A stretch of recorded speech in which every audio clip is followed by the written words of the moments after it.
2005 से लेकर 2008-9 तक एक वक्त ऐसा था जहां पर आप क्रिकेट मैचेस क्या देखते थे कि ऑस्ट्रेलिया 11, ऑस्ट्रेलिया उस टाइम पर डोमिनेट कर रही थी। ऑस्ट्रेलिया दुनिया की मतलब सबसे बड़ी टीम थी, कोई ऑस्ट्रेलिया को हरा दे, टक्कर दे दे, खबर बनती थी। तो एक वर्ल्ड 11 असेंबल करी जाती थी, आईसीसी वर्ल्ड 11, और उनको जो है भिड़वाया जाता था ऑस्ट्रेलिया से। टेस्ट के फॉर्मेट में भी भिड़वाया, वनडे के फॉर्मेट में भी भिड़वाया, जीतती ऑस्ट्रेलिया ही थी। फिर एफ्रो एशिया कप हुआ जहां पर अफ्रीका 11, एशिया 11 ऐसे मुकाबले होते थे। तो क्या ये मुकाबले अब वापस आ सकते हैं? क्या ये मुकाबले वापस आ रहे हैं? इस पर भी बात करेंगे। क्या कुछ है, ये इनिशिएटिव आया है, ये प्रपोजल आया है, और यहाँ पर क्या हम ऐसा देख सकते हैं भाई कि अफ्रीका 11, एशिया 11, यूरोप 11 इस तरीके से मैचेस हों कुछ, या फिर जो टीम डोमिनेट कर रही हो, जैसे कि हम इस वक्त पर इंडिया के लिए कह सकते हैं कि इंडिया T20 में सबसे तगड़ी टीम है और वर्ल्ड चैंपियन भी बनी है। तो एक इंडिया 11 हो, उसके खिलाफ जो आईसीसी की वर्ल्ड 11 हो वो आए। अब चाहे वो इंडिया 11 वर्सेस वर्ल्ड 11 हो, वहाँ पर पाकिस्तान प्लेयर्स को लेकर मसला रहेगा। प्लस अगर हम एशिया 11 वर्सेस अफ्रीका 11 या यूरोप 11 करा रहे हैं तो एशिया की टीम में भी पाकिस्तानी प्लेयर्स का मसला रहेगा, क्योंकि हमारे बायलैटरल्स बंद हैं, सिचुएशन जो चल रही है ऑपरेशन सिंदूर के बाद, नो हैंडशेक, तो एक अलग मैटर है। बट ये प्रपोजल कैसा है, क्या है, इस पर किस तरीके की चीज़ें रही हैं, और अभी जो रिसेंट प्रपोजल आया है उस पर बात करेंगे। लेकिन उससे पहले याद दिलाते हैं वो वक्त जहां पर ऑस्ट्रेलिया की 11 भिड़ती थी और दुनिया की बेस्ट 11, मतलब सारे प्लेयर्स एक साथ उतार दिए जाते थे।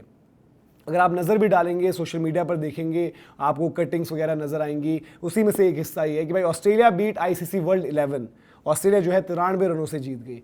ऐसे आपको जो है मुकाबले याद आते हैं, वो जर्सीज याद आती है, वो टीम्स याद आती है, और हम ये सोचते थे यार कि वर्ल्ड की बेस्ट टीम बना दी, बेस्ट प्लेयर्स इसमें खेल रहे हैं, ये भी ऑस्ट्रेलिया को छू तक नहीं पा रहे। फिर एफ्रो एशिया कप जो पहले हुआ करता था, आपके 2 एडिशन हुए थे, तीसरे एडिशन होने के भी चांसेस थे, लेकिन आपको याद आएगा आज से तकरीबन 3 साल पहले लगभग एक खबर आई थी कि क्या एफ्रो एशिया कप वापस हो सकता है। आर्टिकल्स वगैरह छपे थे, ये आप देखिए, set to be revived after almost 2 decades, पहले हुआ करते, 2024 की एक खबर है। लेकिन अब उसके बाद क्या हुई थी, चीज़ें कैसे बदली थी, क्यों?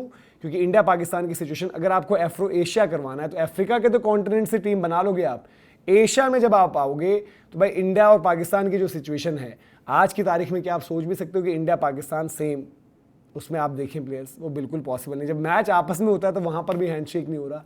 बट ये कॉन्सेप्ट था, बड़ा अच्छा होता था। क्या आज बिना पाकिस्तानी प्लेयर्स के इस सेंस में हो सकता है भाई कि एक इंडिया 11 हो, उसके अगेंस्ट आप चाहे यूरोप 11 हो गई, बाकी एशिया की 11 हो गई, या फिर बाकी एक वर्ल्ड 11 कंबाइंड आपने कर दिया है, जैसे ऑस्ट्रेलिया की टीम को सेलिब्रेट करते हैं। T20 में आज इंडिया की टीम का वो रुतबा है।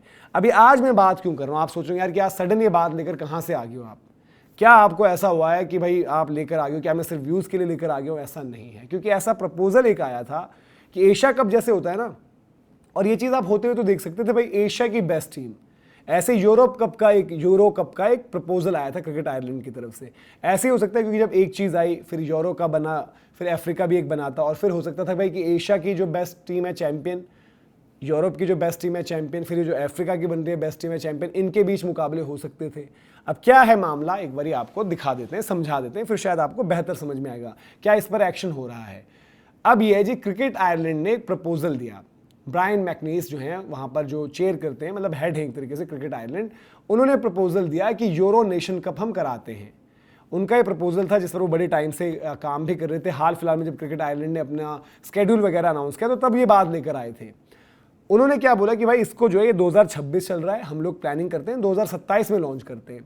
अभी जो हमने देखा भी भाई जिस तरीके से चल रहा है, एशिया कप एक सक्सेस माना जाता है क्योंकि उसमें इंडिया पाकिस्तान के मैचेस कोशिश की जाती है कि 3 बार ही हो जाएं। अब वहाँ पर यूरोप में क्या इस तरीके से वो इवेंट बिक पाएगा। अब उनके प्रपोजल में टीम्स कौन कौन सी थी? इंग्लैंड ऑब्वियसली, उस यूरोप से बात करें तो सबसे तगड़ी टीम, सबसे एक्साइटिंग प्लेयर्स वाली टीम। इंग्लैंड के अलावा आयरलैंड, ऑब्वियसली आयरलैंड क्रिकेट को जरूरत है, इसलिए आयरलैंड क्रिकेट ये प्रपोजल दे रहा है, क्योंकि आयरलैंड आपको पता होगा भाई कि जब इंडिया जा रही है वहां पर तो कितना रेवेन्यू, कितना उनका फायदा हो रहा है। इवन आयरलैंड ने नेपाल के साथ बात करी है, यूएई के साथ बड़ी बात करी है कि भाई हम लोग आपस में सीरीज खेलेंगे, क्रिकेट भी डेवलप होगी, पैसा भी डेवलप होगा, क्योंकि नेपाल एक ऐसा रीजन अब बन गया जो मार्केट है, वहाँ से आप पैसा निकाल सकते हो। यूएई की बात करें, एमिरेट्स क्रिकेट बोर्ड, वहाँ से पैसा निकल सकता है। प्लस एन आईएल T20 के साथ उन्होंने एक पार्टनरशिप की बात करें कि जहाँ पर आयरलैंड के खिलाड़ियों को भी आईएल T20 में हर एक टीम में एक अपॉर्चुनिटी मिले, एक एक खिलाड़ी वहाँ पर अगर हो कम से कम, तो वो चीज़ ग्रो करने में हेल्प करेगी, क्योंकि आयरलैंड एक लीग ला नहीं सकता, वहाँ पर T20 का जो डोमेस्टिक टूर्नामेंट होता है वो उतना ना देखा जाता है ना वो बेच पाएंगे। तो इंग्लैंड आयरलैंड की बात हो गई, नेदरलैंड्स हो गई, स्कॉटलैंड हो गई, अच्छी क्रिकेट खेलते हैं। बट इधर आप बोलोगे कि भाई कि इंग्लैंड को अलग रखोगे, बाकी टीमें एक साथ, इटली क्या एंट्री है, तो उन्होंने बताया इटली पर भी देखेंगे कि इटली का क्या करना है। तो ये उनका प्रपोजल था जिसको एक तरीके से इंग्लैंड ने ठुकरा दिया या मना कर दिया। क्यों? क्योंकि उन्होंने बोला कि भाई कि जैम पैक्ड स्केड्यूल, कि हमारा जो स्केड्यूल होता है वो अलाउ ही नहीं करता, हमारा डोमेस्टिक कैलेंडर, फिर हमारा इंटरनेशनल समर, फिर हमारे जो टूर्स वगैरह लगे हैं, आईसीसी का एफटीपी इस तरीके से पैक्ड है, फिर उस दौरान किसी विंडो में हमारे प्लेयर्स को हमने आईपीएल के लिए अवेलेबल रखना है, कहीं और लीग में जा रहे हैं, तो उन्होंने इसको मना कर दिया। बट अभी भी क्रिकेट आइलैंड होपफुल है, बातचीत करेंगे वो कुछ आने वाले टाइम में, वहाँ पर देखते हैं किस तरीके से डिस्कशंस होते हैं, उसको आगे लेकर जाएंगे। होता है नहीं होता है मुश्किल है, लेकिन एक अपॉर्चुनिटी थी क्या कि भाई एशिया 11, मतलब ऐसे नहीं कि कंबाइंड, एशिया कप जो जीती है सपोज वो टीम, यूरोप की जो चैंपियन रही यहाँ से जो है यूरो कप का, जो यूरो नेशन कप का प्रपोजल है यहाँ से वो टीम, फिर अफ्रीका भी ऐसे देखते हुए अफ्रीका भी लाता है यार कि हम भी करते हैं, क्योंकि एक इवेंट बन जाता है ना। जैसे पहले चैंपियंस लीग को लेकर बात होती थी, चैंपियंस लीग में पहले यही होता था भाई कि उतना नहीं होगा। इवन हाल फिलहाल में अभी हम बात कर रहे हैं जब, तो एक वीडियो और आप देखें जिसमें हमने आईपीएल के एक्सपेंशन पर बात करी है, क्योंकि ऐसा जो है फिर से डिस्कस हुआ है। अरुण धूमल उन्होंने बात रखी है कि भाई बायलैटरल्स में अब लोगों को दिलचस्पी नहीं है, तो अब क्या है कि भाई ज़्यादा से ज़्यादा जो है आप लीग्स वगैरह जो है हर एक कंट्री अपनी अपनी करा रही है, तो आईपीएल क्या एक्सपेंशन होगा उस पर भी वीडियो ज़रूर देखिएगा। लेकिन यहाँ पर उन्होंने बोला कि एक और मसला क्या है यूरो नेशन कप में, जो इंग्लैंड की तरफ से बात हुई, जो डिस्कशन हुआ, जो कि एक फेयर पॉइंट है। आज की तारीख में ना इंग्लैंड ना आयरलैंड, मतलब बाकियों के लिए इंग्लैंड शायद आज चैरिटी कर देगा, क्योंकि इंग्लैंड के प्लेयर्स जब जाएंगे तो राइट्स वगैरह थोड़ा बिकेंगे, थोड़ा सा वहाँ पर पैसा जनरेट हो पाएगा। लेकिन इंग्लैंड का मसला ये है कि भाई ब्रॉडकास्ट इसमें एक इशू होगा। कोई ब्रॉडकास्टर सपोज खरीद भी लेता है तो इंग्लैंड के मैचेस में तो इंटरेस्टेड रहेगा, बट जिन मैचेस में इंग्लैंड नहीं खेलेगा, ये सेम वही है जो चैंपियंस लीग T20 जब बंद हुई थी, क्योंकि जब इंडिया की फ्रेंचाइजी खेल रही थी आईपीएल वाली तब तो लोग देख रहे थे, बट सपोज मैच खेल रही थी कोई न्यूजीलैंड की फ्रेंचाइजी और साउथ अफ्रीका की फ्रेंचाइजी, तब लोग उतना नहीं देख रहे थे। इसी वजह से, और उस टाइम के जो इक्वेशन अलग थी, इंटरनेशनल क्रिकेट को फिर भी प्रायोरिटाइज किया जाता था, लीग क्रिकेट आप उतना ज़्यादा सीरियस नहीं लेते थे। बट आज की तारीख में शायद अगर वो चैंपियंस लीग का फॉर्मेट आएगा, आज उसके जो है अच्छे हिट होने के चांसेस, क्योंकि आज वो समय आ चुका है जब बिग बैश को लेकर दोबारा ही रिपोर्ट किया गया है कि पहले भी जब एक खबर आई थी कि भाई बिग बैश का ओपनर, बिग बैश लीग जो ऑस्ट्रेलिया की लीग है उसका ओपनर क्रिकेट ऑस्ट्रेलिया और बिग बैश ये प्लान कर रहे हैं कि वो इंडिया में खेला जाए, और उस पर ये बात हुई कि वो अभी भी प्लान ऑन है, और ऐसा आप होते हुए देख भी सकते हो। तो आज की दुनिया में मार्केट डायनेमिक्स कुछ ऐसे चेंज हुए हैं, और इवन इंडिया में भी जो ऑडियंस है क्रिकेट की वो सारी लीग्स वगैरह देखती है, और चैंपियंस लीग शायद आज की तारीख में हो तो लोग एज कम्पेयर टू इंटरनेशनल की इररेलेवेंट जो बायलैटरल सीरीज हैं उससे ज़्यादा इंजॉय करेंगे, और ये आप होते हुए देखोगे भी, जो हम उस वीडियो में आपको समझाएंगे, जो हम आईपीएल एक्सपेंशन पर बात कर रहे हैं वहाँ पर।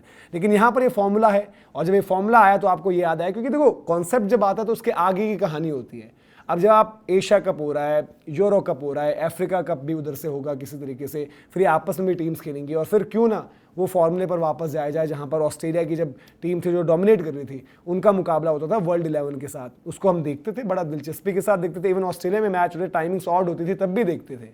तो आपकी नज़र में क्या ऐसा होना चाहिए, वो कोई भी टीम हो, जो टीम मैं करूँगी करंट जो भी चैंपियन बने, WTC की चैंपियन बनी है उसका मुकाबला हो जाए वर्ल्ड 11 के साथ, वनडे वर्ल्ड कप जो जीते उसका हो जाए, या T20 world cup, champions trophy, जो अलग अलग टाइम पर ऐसे थोड़े इवेंट्स होने चाहिए थोड़े से, और प्लस ऐसा भी जो एशिया कप की बात करिए, यूरो कप का प्रपोजल है, अफ्रीका का टूर्नामेंट कल को होता है, तो इनके भी आपस में आपकी क्या राय है कॉमेंट सेक्शन में बताएं। क्योंकि ऐसे में क्या होगा ना कि जब आप एशिया की टीम अगर अलग से कंबाइंड भी बनाएंगे, अब एशिया में प्रॉब्लम ये हो रही है कि इंडिया पाकिस्तान वाला मैटर है, बट अफ्रीका हो गई, इवन यूरोप हो गया, वहाँ पर दिक्कत नहीं आएगी। और एशिया में आप देखिए नेपाली क्रिकेटर्स को भी चांस मिलेगा, एक्सपोजर मिलेगा, बाकियों को भी थोड़ा सा वहाँ पर अपॉर्चुनिटी मिलेगी, लेकिन यहाँ इंडिया पाकिस्तान वाला मसला है, वरना ये पॉसिबिलिटी आपको दिखती। आपकी क्या राय है कमेंट सेक्शन में ज़रूर बताएं। अभी के लिए इजाज़त, जय हिंद, जय भारत।